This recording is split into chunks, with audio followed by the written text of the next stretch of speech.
So guys, Andrew here, and in this video I'm going to show you how to add a second email address to your Zotero account.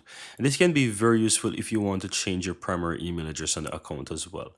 Once you're on the Zotero.org website, guys, just go ahead and sign into your account. Then on the upper right hand side, you want to click your name or your username and click on settings.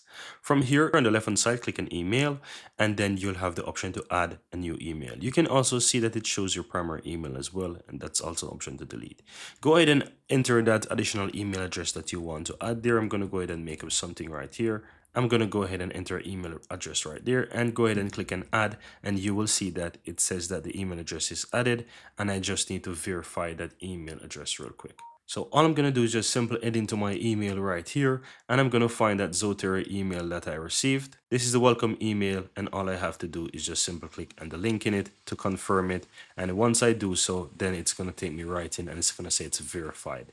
And that's all I have to do. I can go ahead now and I can close this and go back to my original Zotero account. Refresh this page and you will see that the email is now verified. And that's it, guys. Very easy and very simple how to add a second email address to your Zotero account.